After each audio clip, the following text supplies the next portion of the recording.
All All right, right. you Ready? gotta tell him. That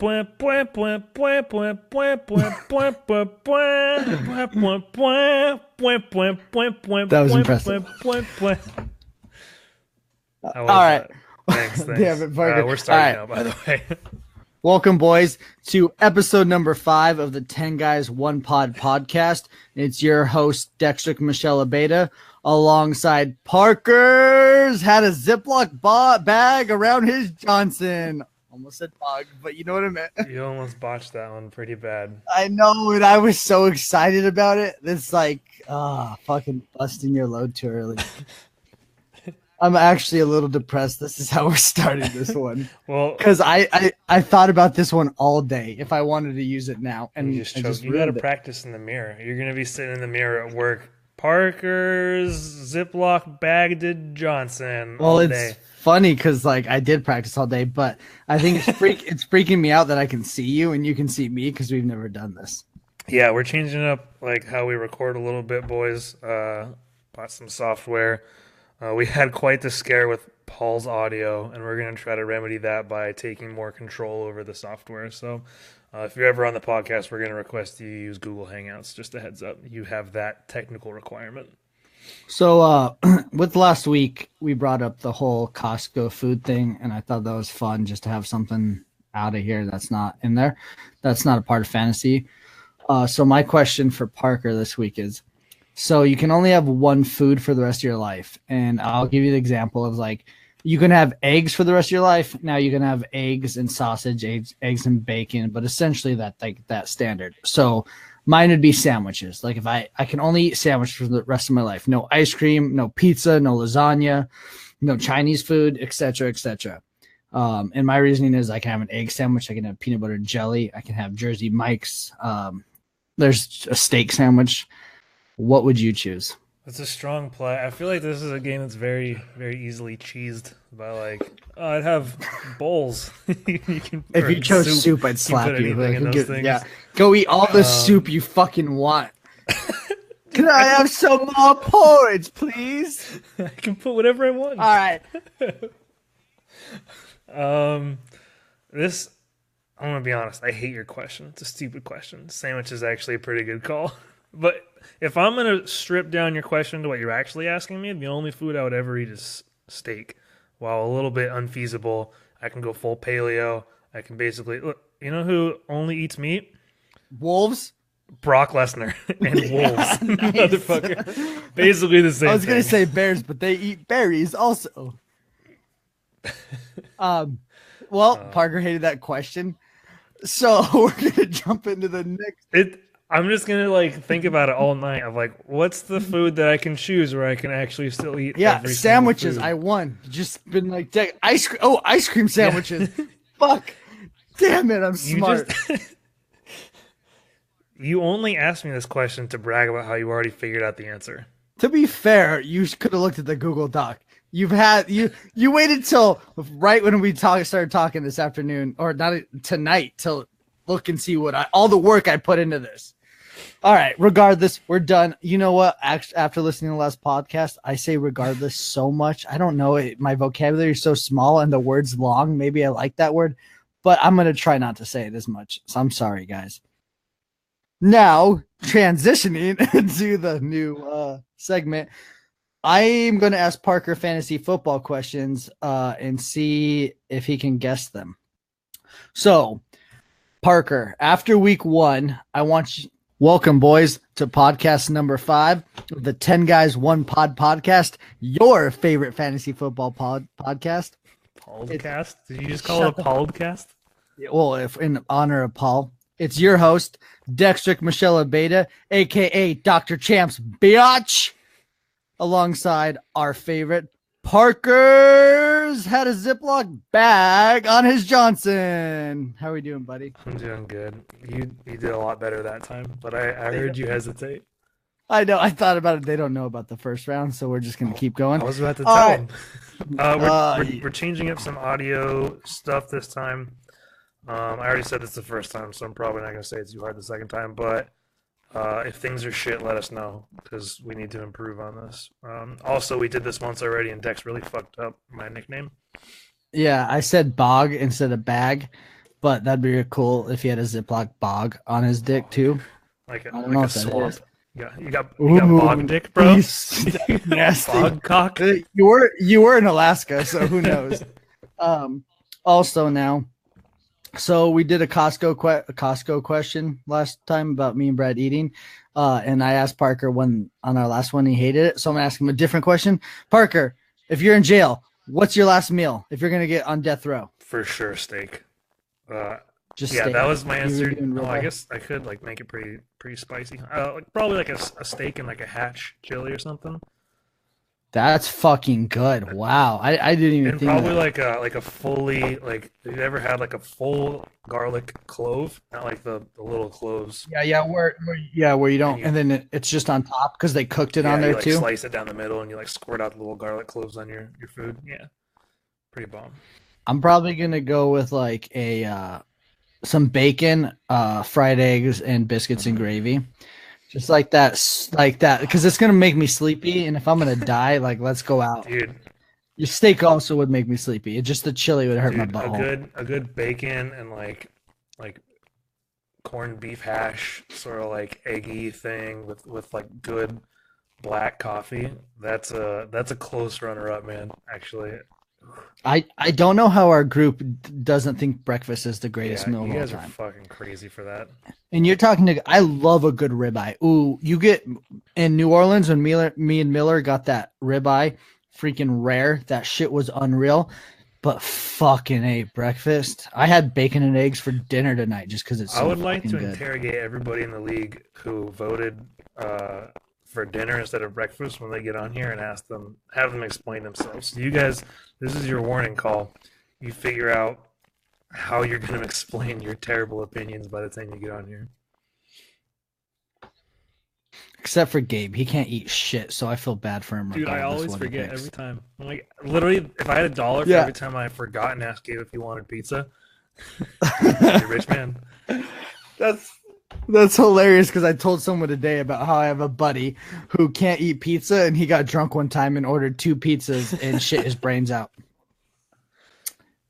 But let's actually get into some fantasy football questions. So I did all the work on this. Parker doesn't know what's really going on. I'm going to be asking him after week one who is ranked number one in each position, and I want him to guess. Jesus. So, yep, yeah, this is interesting. So I have some more stuff on there. Fun fact, Yeah. Parker. If you ever want to know on our Google Doc of things that I'm hiding from you, highlight everything and hit change all the text to Are you black. serious? Dude, you can just make Yes. your own doc that I don't have. Yeah, but this is easier All right. and I enjoy All it. right, let's do it. So, all right, who is the number one ranked And quarterback? this in is Dope based Cheat? on fantasy points or Week one. Yep, our okay. league, 0.5 Patrick PPR. Mahomes. Mahomes. Really? No, it is Ryan should have fucking known Fitzpatrick with 42.3 points. Okay, yep. I don't have the full listing. I just could look it so up, but I don't give a forgettable. fuck that much. Philip Rivers actually came in number 3 with 29 points, which I think's Surprising. hilarious since our buddy Miller was the one to pick him up. But I did figure this out. Patrick Mahomes. I thought I was able. I know how to do this. I did it earlier and I already lost. Oh, that's why. Week one, Patrick Mahomes came in fourth. You really Close. So it went. Drew Brees was number 2. Okay, wow. Yeah. All right, now let's go Okay, running back backs. is going to be Alvin Kamara. Yeah. Yes. And James Conner, the guy I traded you, was number 2. Quick side note: did you see? I don't know if the league knows about the Lev Bell news, but goddamn, it just looks like a mat. I'm not that worried about it yet. I'm sure something will happen that infuriates me within a week or two. But he said he was going to come back until the O line talked shit about him, and then he said he wasn't going to come back anymore. Well, I don't know. I'm gonna say I have no idea what them not putting on the roster It's means. really in depth, and I've seen a million opinions, and I'm probably not going to talk about it now because it'll take forever. But basically, this shit's going to be interesting. Probably, my guess is like 5-6 weeks. is when things will resolute a little bit. Or I think we'll at least know if he's actually going to come back or not. Real quick, before I forget, Melvin Gordon, my running back, was number 4. Isaiah Crowell, the running back on my bench, was number 5. And I'm hoping he keeps that up. He didn't have a ton of touches, but he was still in the offense a lot. And he's only 26 and spent his first 4 years with the Browns. So I'm hoping now that he's in a new team that's not the Browns, we're going to see him pop off. But that's just me hoping. All right, Parker, wide receivers. Who's number 1? Tyreek Hill. How did you know that? Because he scored an ungodly. Because Dustin had him. All right, and it's the only reason I lost. I didn't know if you're cheating or not. All right, let's go. Listen, hey, believe it or not, I do pay attention to fantasy football. It's kind of. All right, let's go to tight ends. Who's number 1? That's Gronk for sure. Gronk is number 2. Jared Cook is number 1, who nobody had except for Dex. Or I guess Dex just picked him up today. Now I have him. But fun fact, he had 22 points. Gronk had 19. And then there was most tight ends were under 10 points. I think most tight ends were under 8. There was only 4 of them over 8 points, if I remember right. No, there's more than 4. 1, 2, 3, 4. That's probably before the Monday night game that I heard that then. 7 people were above 10 points. The rest were under 8. Oh, I was probably reading a stat for standard then. Never mind. Now let's go defenses, Parker. Who's number 1? Number 1 defense. That. I know the Bears had 13. That's not enough. I know there's teams with 17. Damn, I don't know. My stupid wrong guess would be the Chargers, but that's wrong. I don't even know what their stat line was. The Chargers got railed in the ass. Really? I did not watch that game. Hold on. Let me find where the Chargers are. Oh, there they are. -3 points. Hold on. Is it the Jets? Yes. The only team that did worse than the Chargers were the Saints, and you had the Saints. Dude, I got a thing for shitty defenses. What can I say? I guess. All right. Now this should be easy. Kickers. Who's number 1? Zerlaxian? Zerlian. Yeah, for the Rams. Good guess. Brandon McManus was number 2, and then the fucking old man of Indianapolis, Adam Vinatieri, came in at number 3. Guy's killing it. Yeah. So I'm gonna say you did a lot better than I thought. Thank you. I feel validated for the day. Good. I like that. Now, we're gonna go over last week's matchups as we kind of talked about. So if you can pull those up. Let's not start with me. I don't want to do that right now. So let's start with Charlie and Gabe as the trade that kept on happening. Charlie's quarterback got him 8 points. Matt Stafford, the shittiest good quarterback ever. I don't know. I like him, but fuck, does he suck a lot? Did Gabe even start? Okay, Alex Collins, a solid 6.4 points, but Larry Fitzgerald, 11.1. Nothing crazy. And then the other person Gabe got in that trade, our buddy Will Fuller, had 0 points. Didn't even play. Ravens D with the 17. Charlie constantly has good defenses, and that frustrates me. Yeah. His wide receivers, and Demaryius Thomas had 4 big drops. Still got him 15 points, but Mike Evans, Larry Fitz, and Demaryius Thomas could destroy. And then he's got Zeke and Christian McCaffrey. Fucking A. Now that he's got Mahone too, yeah. Charlie's team is scaring me. Like, his weak point is Jack Doyle. And luckily, I outbid him for his tight end because pretty sure he went after, what's his face? Jared Cook. I think so. The number 1 tight end. So Charlie could have easily jumped ahead of everyone, but his team looks very solid. And then we'll go over Alvin Kamara. I'll say that Christian McCaffrey and Larry Fitzgerald, in my opinion, super underperformed at 10 and 11 points respectively. I think those are going to bounce back, but I mean, Charlie could have easily had, if those guys actually played well, a 150-point week. Yeah, it's week 1, 2. Never look too much into the scores. A lot of things are changing. I want to make fun of. We're going to look into that a lot. Yeah, boy. Like Gabe, Alvin Kamara kept him in this 38.6 points. Andrew Luck with a solid 19.5. And we might be seeing the end of LaShawn McCoy. 2.6 points. Their Both team of them looks just looks awful. terrible. They are, yeah, they are bringing in Josh Allen, the rookie quarterback. It's already stated he's going to be the starter for them.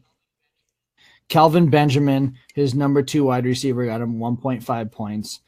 And then Cardinals D. That Yeah. was a horrible game. It was on the side while we were watching the Broncos, and it was like watching a high school varsity versus JV game. Yeah. Uh, Yeah, we can move past that because I don't want to go through depression. I still have faith maybe they'll turn it around, but not a lot. we'll see. Let's go on to our the Brady Bunch Daniel Masters versus Andrew Miller Sir Taco. Pretty high scoring game. We had 131. What's Daniel versus 144. Philip Rivers again, 29 points. He reached for him, but It as of paid now, off. it's working out for him. Let's see, Miller. By the way, fun fact on some stats: Miller has 0 roster changes, 0 acquisitions, 0 moves whatsoever in this league. He's the only player with zeros across the board on everything. Greg Olson's out right now. I don't. Does he have a backup tight end? He does. He has Njoku. No, he doesn't.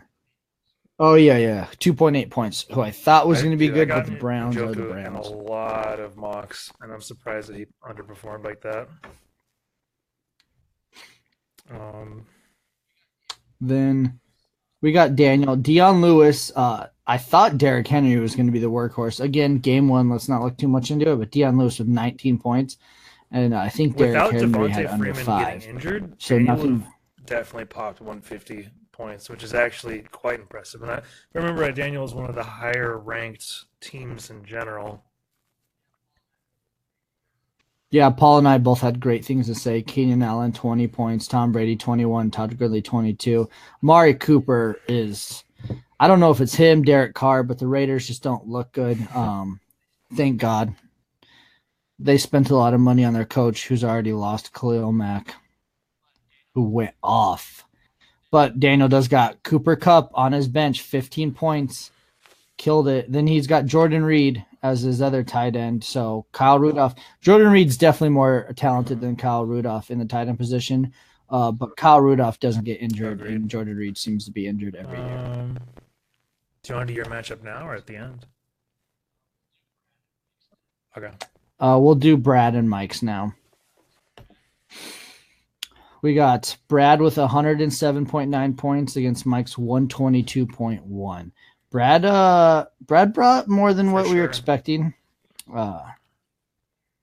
His wide receivers I don't- definitely kept him You in know, there. we say that, but As I we- don't think this is actually more than I was expecting. I think 100 points is the new norm for a mediocre performance with the extra flex spot. Honestly. I think I'm saying That's that fair. because I scored 90. So I got to keep myself up there. So feeling bad. Yeah, let's just, you heard it here first. Sub 100-point performances are straight pathetic. That should be an ice in itself. Well, we'll see too. It looks his bench. He's got potential throwing.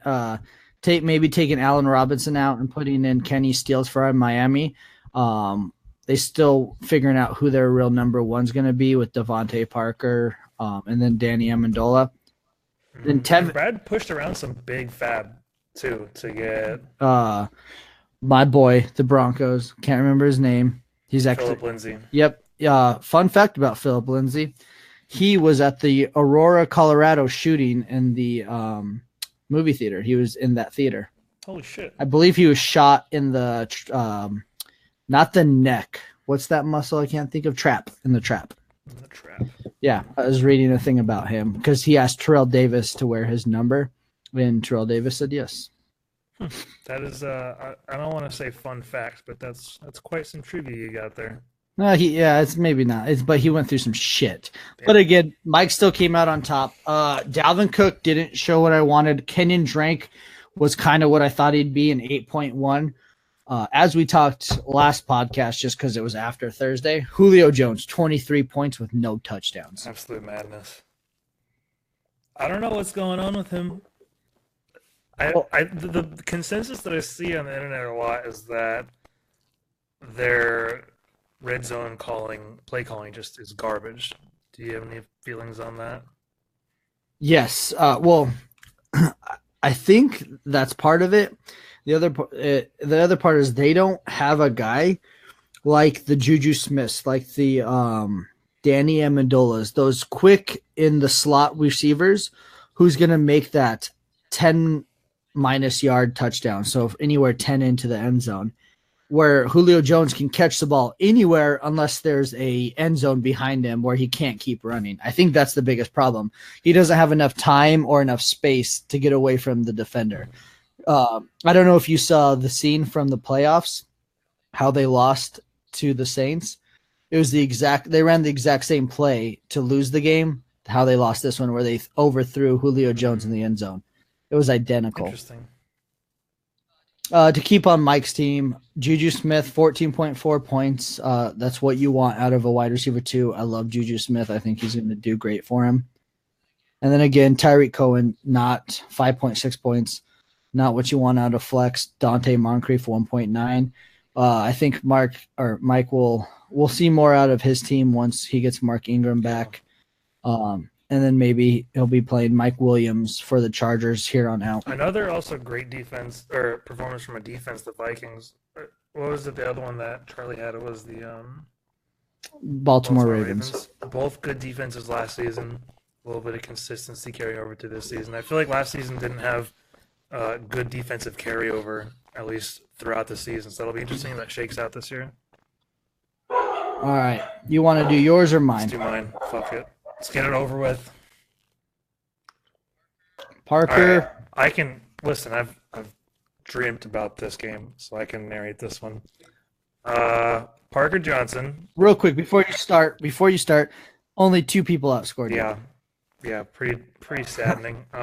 And so basically, Parker Johnson's team killed it at every single position except for the kicker, the defense, the tight end, and our brand new flex position.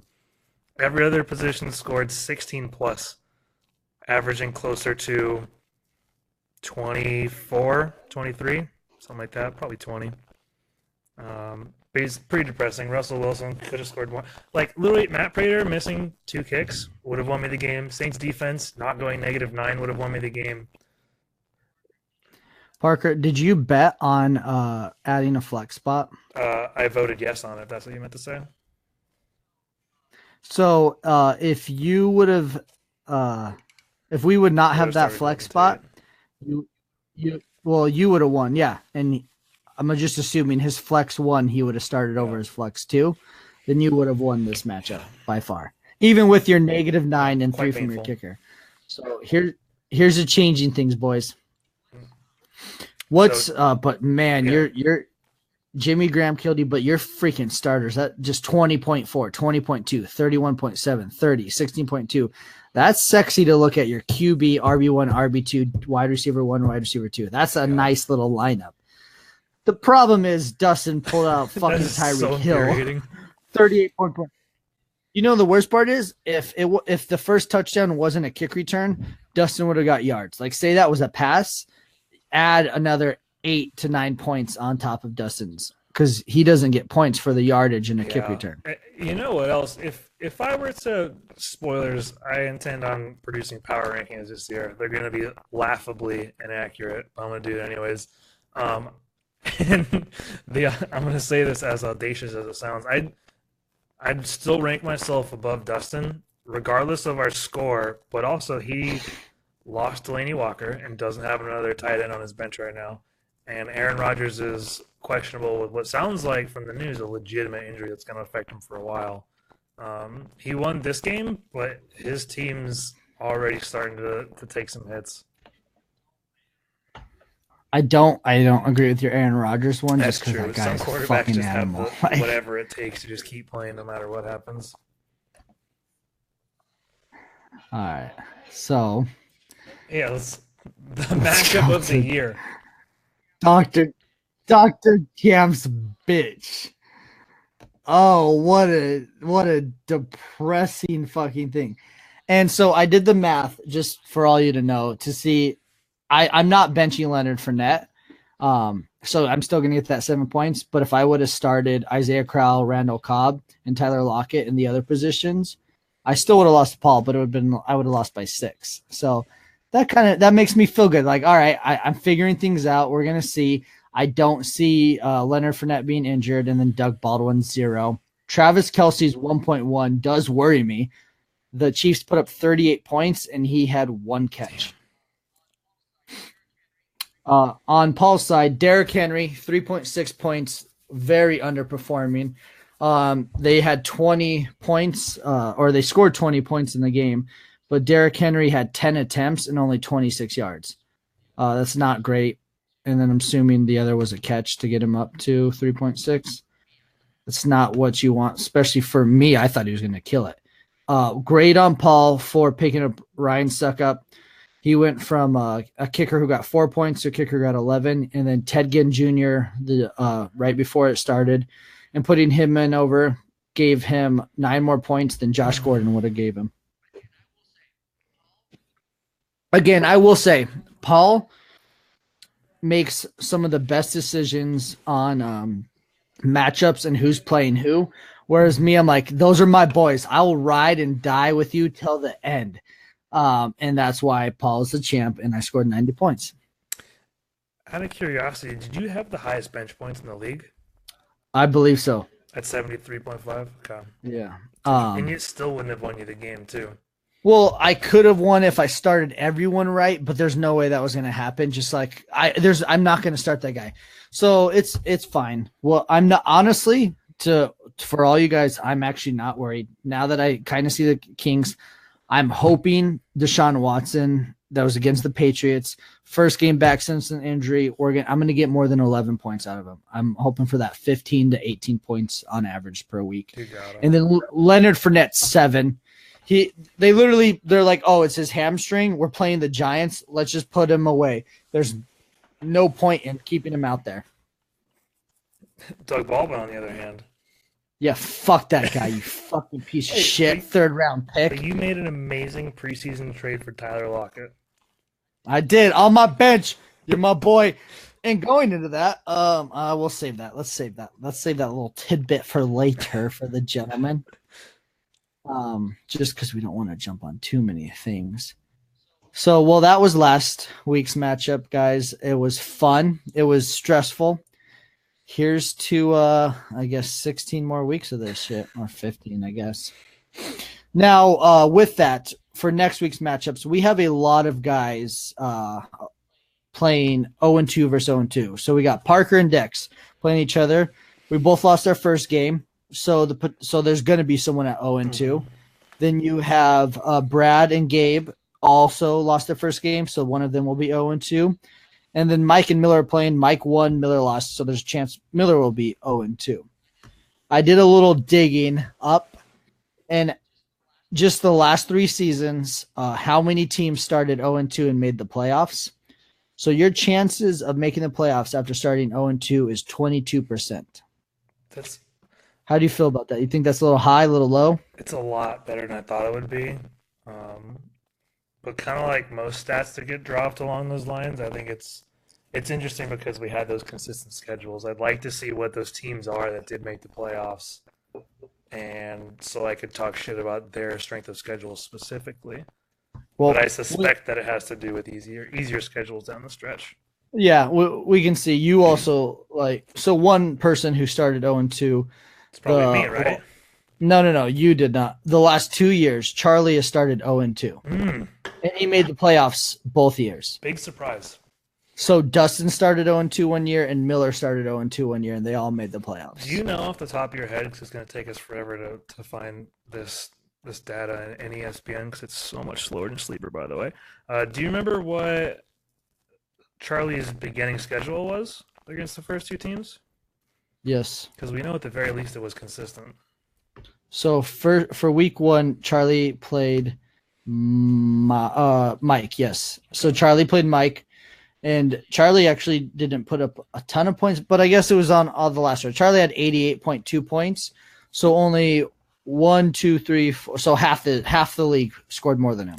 He was that number 5 spot. And then his week 2 loss was to Brad.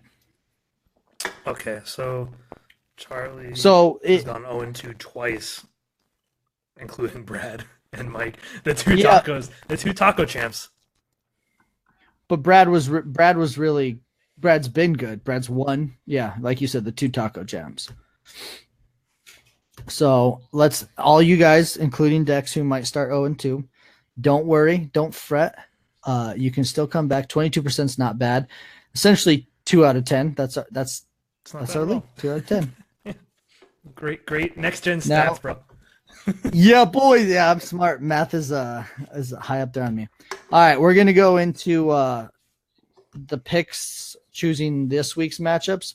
Last week, Parker went 4-5, and I went 3-5. As you all know, I did not choose myself to win, or I did choose myself to win. Parker didn't choose me to win, and then we both picked Parker to win, and he That's lost. kind of reminiscent of how Pick'em went this year or this week, where I was beating you by 1, and you changed your score because you knew that I liked the Lions more, just to win Pick'em.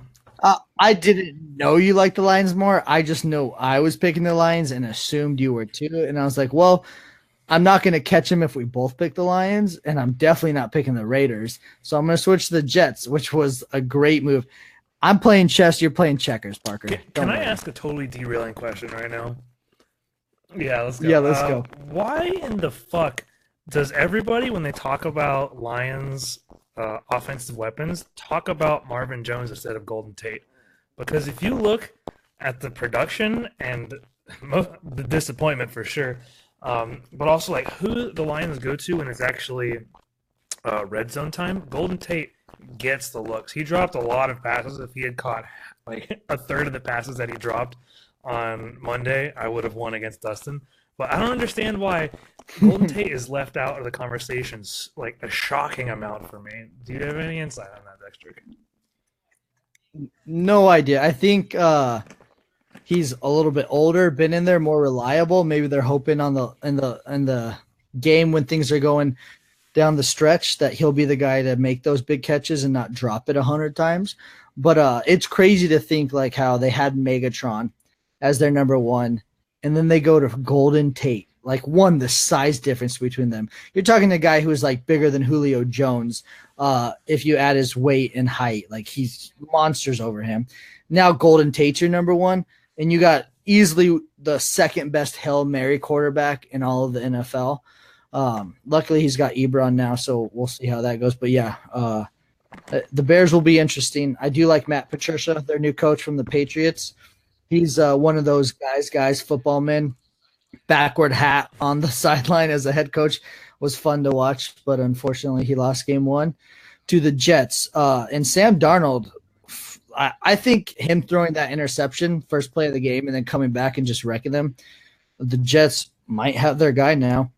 A lot of people thought that with Matt Sanchez, his first couple of years taking the Jets to the playoffs, the AFC Championship 2 years in a row, but it is the Jets. Well, now that we talked about Parker's shitty team dropping passes and making him lose, we'll go into next week's matchups and see. So we'll do our game last. So let's start at the bottom. We got Mike versus Miller. Mike's projected 118. Miller's 104. But he also has Greg Olsen still in.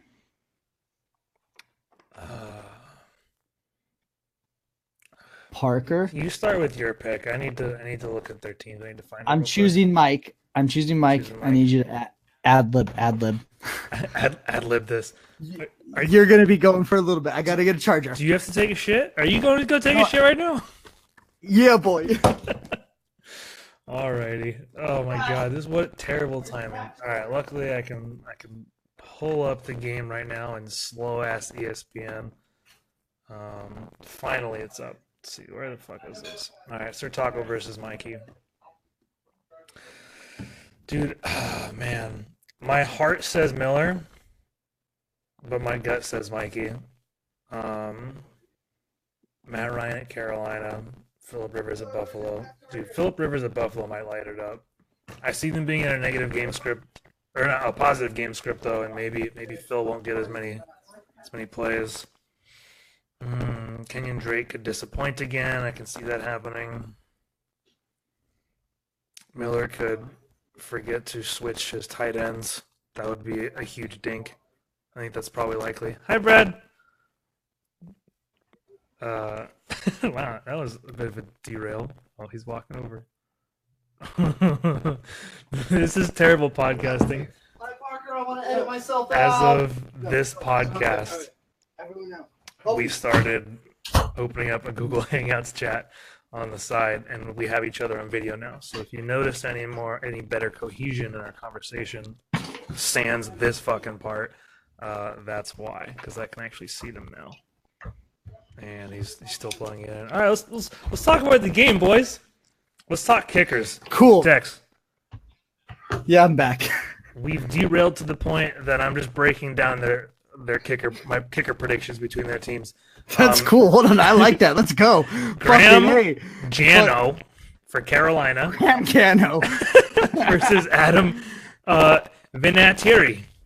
So I like both of these matchups. I think it's great. Carolina is gonna move the ball in Atlanta. I don't know if they're gonna score, so I think we're gonna see a lot from their kicker. I'm gonna give them a solid 14 points. Atlanta is gonna score a lot. They're gonna take Carolina is gonna take every opportunity they can to score. Also, they need to stay in the game. When you got a quarterback like Cam Newton, you could always win that game. He could have a fourth quarter to win it all, be down 21 points and make it happen. So they're going to kick as many as they can. Top. All right, and now with Adam Vinatieri, Washington's defense, they played the Cardinals. I'm hoping the Cardinals are good, and we're just seeing that the Washington unreal. Adam Vinatieri is playing against the Cardinals? No, I'm saying Washington played the Cardinals okay. week 1. Sorry. And their defense stuffed them. So usually when you get defense, Andrew Luck will be able to move the ball in between the 20s. So we should see some good points from him. I'm going to give him 13 points. Okay. Top tier analysis. Thanks for jumping in on that assist, buddy. I picked Mike. Who'd you pick? I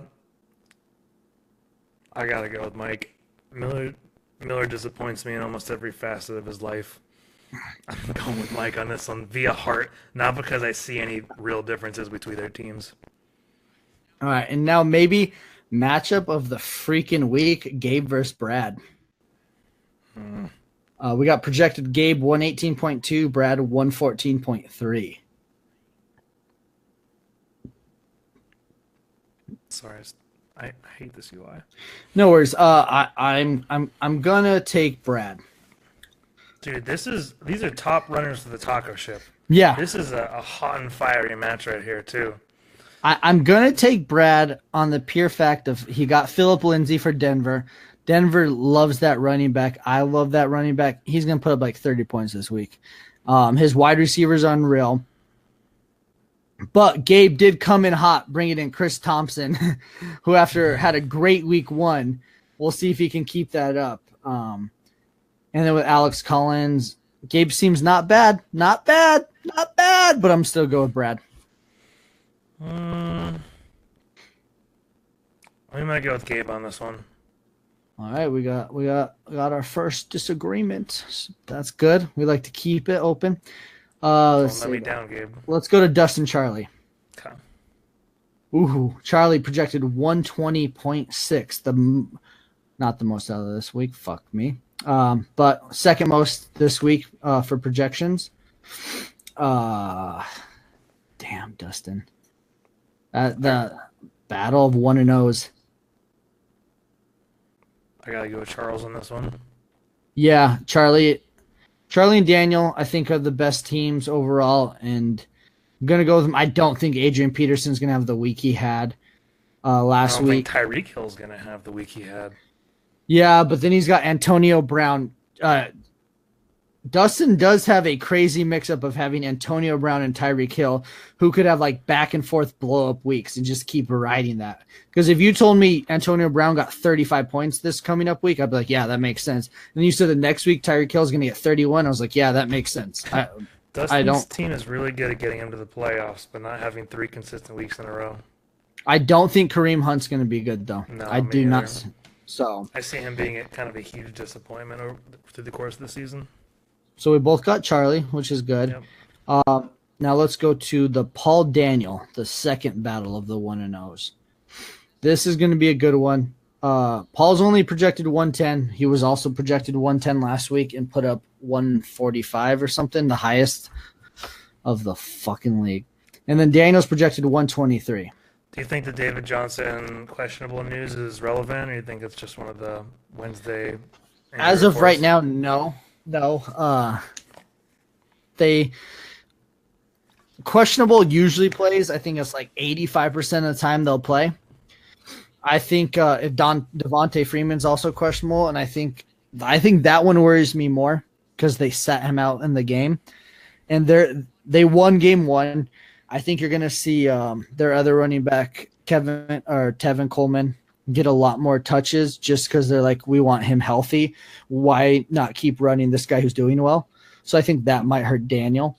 But I'm still going to pick Daniel in this week's matchup over Paul. Yeah, I think Daniel's got it too. I think the injury to Devontae Adams is actually legitimate.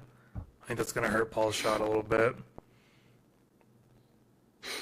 Also, Daniel with probably the best picture out of everybody for his little avatar, Tom Brady holding a goat dressed as Jesus. That's sexy. I will say, it is hard as fuck to pick why I think someone's gonna win or lose, because you're just like, I think this player is gonna do shit, but the whole thing is such a crapshoot in the first place. I usually just pick the person I like more. Yeah, just kidding. Yeah, I should probably do something similar. Say less stupid things. Before we jump into our matchup, let's talk about the trade I offered you today that you turned down. Well, first let's talk about the trade you offered me yesterday that I turned down harder. Want to bring up that embarrassing trade? You fucking pussy ass not trading motherfucker. Honestly, I don't even know who I offered for him, but I asked him Michael Thomas for who? It was Michael Thomas for Tyler Lockett and one of your other busted ass wide receivers. No, it was a running back on my bench, something like that. And I put in the comments, "You won't, pussy." Oh, I didn't see that. And I was right. And I was right. If I had seen that, I might have fucking done it. I'll tell you right now. I know. I was hoping to be like, watch him. So now that and then the trade I offered him today was Marshawn Lynch. I saw him on your bench for Tyler Lockett. You like Tyler Lockett? I like Tyler Lockett. I have my bench is still 6 running backs, which is quite interesting. Michael Thomas is questionable too. I'm gonna see how that plays out. But the reason I didn't do that is just because I think Marshawn Lynch did fantastic for the first half. He got a little hurt and they pulled him out, and he didn't have any runs in the second. If he actually shakes out this year, they were using him. They were using him good, from my understanding. I didn't watch the game, but I think they're using him pretty good there, and he could actually shake out to be a good RB2 this year. And I scouted him that way, and I actually drafted him at an adequate position, unlike when you drafted him last year. I like Lockett, but I don't know, man. I think his value to me in a weird way goes down a little bit with Baldwin out. I like owning the WR2 on a team, to be honest, because the wide receiver one. Hence why you have Michael Thomas, AJ Green, Golden Tate, and Devin Funchess. All W wide receiver 2s. Nice. That was sarcasm, if you guys didn't get that. I could explain all those. My beer's a little strong. It'll take too long. Maybe we'll get into a little bit later this season. Maybe after this game, and I can explain my strategies to you, and you can learn something. I'm assuming you're going to choose yourself. Why do you think you're going to beat me? Well, other than the obvious that my team has exploded everywhere compared to yours last week. Well, I just kind of think you drafted like shit and you don't have very good players.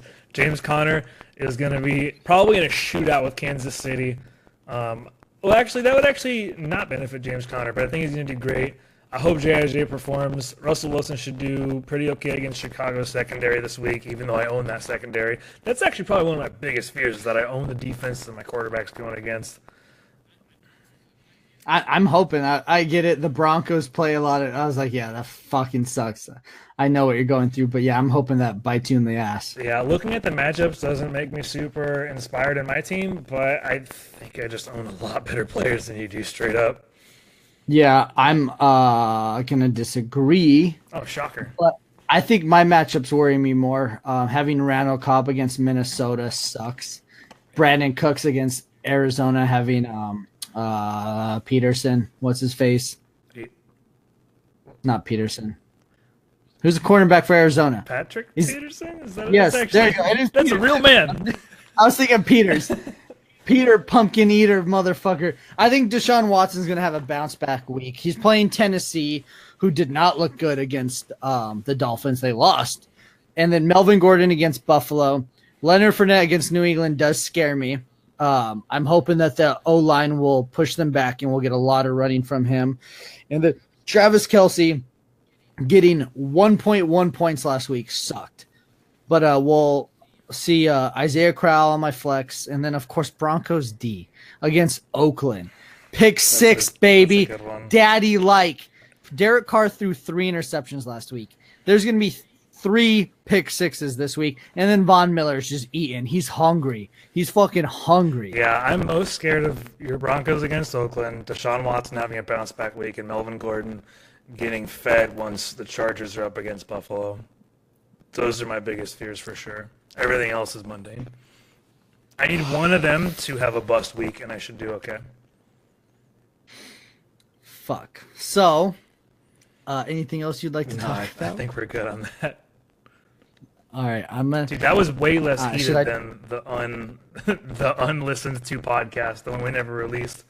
That was we've grown quite a bit. Okay, start recording, Brad. 3, 2, and here we go.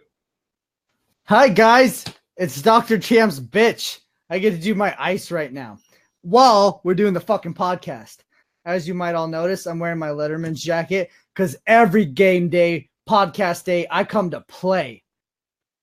Also, I fucked up. I didn't know we were switching to the smaller ones, and I bought the big one, and it's great. So, Paul, it was fun. I drank a lot of these because of you, and I honestly might throw up this time. So, Opie, cheers. I'm really nervous. Of note, Dex is pounding a grape ice this time around. Brand new flavor. God, he sucks those down fast. Almost done. He's down to the head. Beautiful. Great chug. 10 out of 10.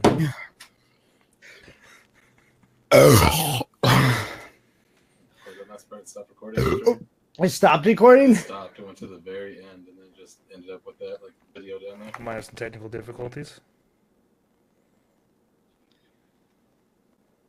Can you even hear it? Whatever. It's sent. Boys, that was Fuck you, podcast Daniel. number 5. Fuck Daniel. You said you feel like throwing up. Yeah. Are you gonna? No, I ain't no bitch. Are you sure? Yeah. Have you checked? Fuck, that jacket's hot. How was grape, by the way? Can we get a review on grape? Grape was better than I thought. I honestly, leaving it out to not be ice cold makes it so much easier. I think there was one time that I had to chug an ice cold one, and I ended up learning that because I disagreed with you strongly for a long time.